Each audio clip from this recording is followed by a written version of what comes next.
What if you couldn't simply go to the grocery store or market and buy what you needed? There is no shortage of food on the shelves, but you do not have the money to purchase the food. This is an issue that millions of people face all across the world in countries big and small, rich and poor, each and every day. Access to food is dictated by several different factors like political strife, environmental disasters, or social circumstances.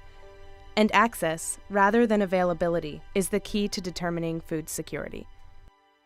You can define food security as the ability of all people to have enough food for an active and productive life. Food security, or the inverse idea of food insecurity, is determined by three factors. Food security has three aspects. There's food availability, food access, and food utilization. Food availability is where there's enough food in a market or in a store in a particular area to buy, and there's enough food in the region for everyone to get enough food. Food access is where there's problems with actually having enough money to buy that food where you need to buy it. And food utilization, it has to do with the health of the individual who's actually eating the food. So you can have food security problem simply due to illness and disease.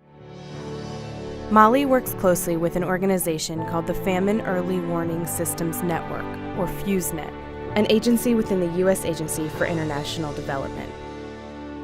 The Famine Early Warning System, what it does is provide critical pieces of information on an ongoing basis about how well vulnerable communities are doing in meeting their food needs from day to day. There are many different ways you can become food insecure, and the purpose of FEWSNET is to identify those places where large numbers of people become food insecure for a variety of reasons. Two significant indicators of food security are weather and climate.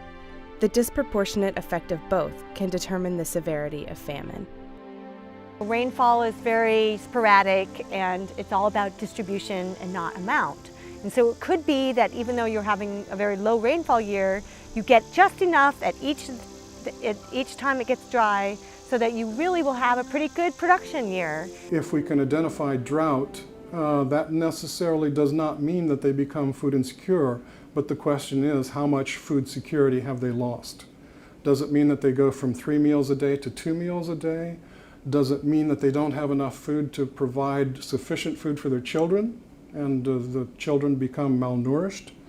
What we're trying to do is measure the level that they're at and predict which way they're going so that we can intervene in time through either USAID or through the community itself sometimes.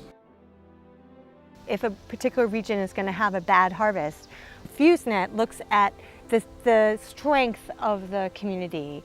They look at how much food was produced in previous years. Is this the first bad year after many good years, or is it the 5th bad year in a row? So it's all about context.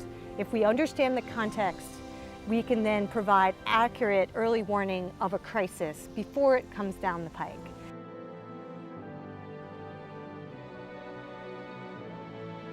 This context includes politics and economics, factors that are not easily measured, especially not from space. What a space-based perspective can provide, however, is valuable information about crop health. Satellite remote sensing, particularly from vegetation, because of its certainty and its reliability across space and time, has really come to be absolutely critical in trying to determine when there's a problem and when action is required. Having that early look at production that we get from remote sensing observations is critical to having the pieces in place and the analysis done and the people forewarned so that if there is a requirement for sending out food assistance, we will have all the little pieces in place so that we can do that in a rapid way.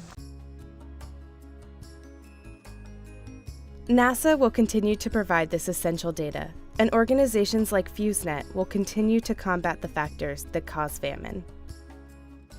In the next 2 decades, we expect to see simultaneous impacts from more people being around and needing to be fed, and climate change impacting our ability to grow food. And so we really don't know how climate is going to affect our food production capability, but we really don't have the luxury to wait around and figure it out as it comes along.